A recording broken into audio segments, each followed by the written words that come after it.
Good morning, Lancaster Catholic. I'm Tom Gonzalez. And I'm Thomas Moran. This is the Week in Review.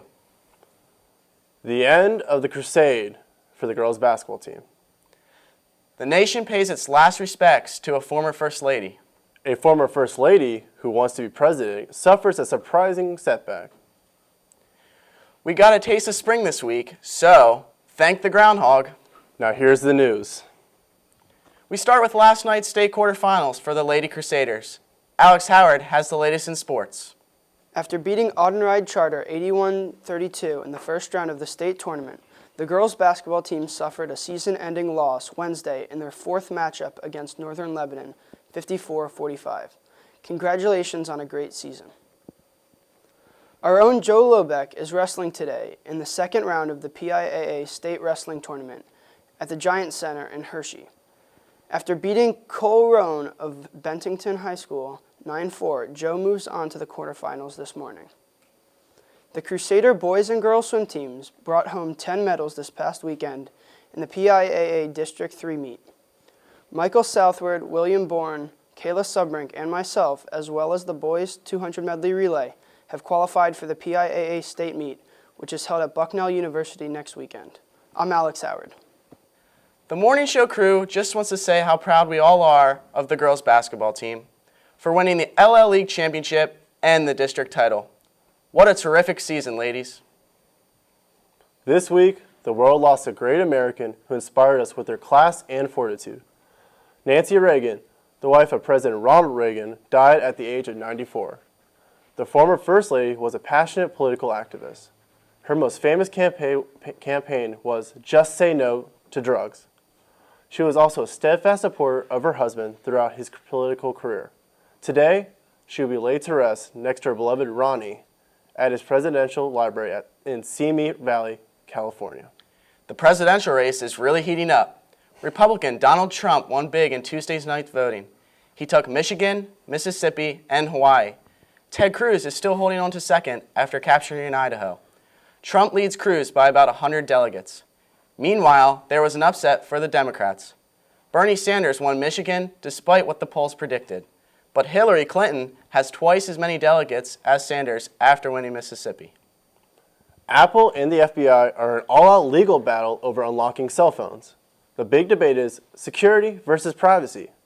The FBI says it must have access to information stored in phones to fight terrorism. Apple is arguing that this access would be an invasion of privacy for ordinary people. This case is most likely headed to the U.S. Supreme Court. More people headed to see Zootopia than any other movie this week. Joe Lobeck has the entertainment news. Zootopia hops to the top of the charts. The Disney film had a huge opening with $75 million in ticket sales. Some critics call it the best animated movie ever. And Rotten Tomatoes gives it a 99% rating. London Has Fallen and Deadpool capped off the top three this past weekend. Late-night TV show's Jimmy Kimmel will get his second shot at headlining the Emmys. He was picked this week to host the awards show during a live telecast on Sunday, September 18th. Kendrick Lamar dropped a surprise album called Untitled Unmastered.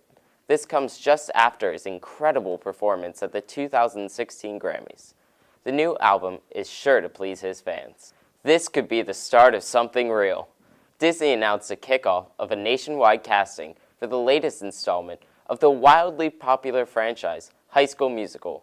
This time, the Wildcats of East High will be pitted against their rivals at West High. Disney is holding open casting calls, so if you think you're the next Zac Efron or Vanessa Hudgens, go out and get your head in the game. I'm Joe Lobeck. So what's your favorite pizza? Well, a survey by the Lancaster newspapers named Slugger's Pizzeria across from Clipper Stadium the best pizza in Lancaster County. Strasburg Pizza came in a close second. More than 1,400 Lancastrians voted in the survey. The annual Iditarod sled dog race got underway this week, but one key ingredient was missing: snow. In Alaska, can you imagine? Organizers had the Alaskan Railroad bring carloads of snow to Anchorage, where the race starts. And that's a first.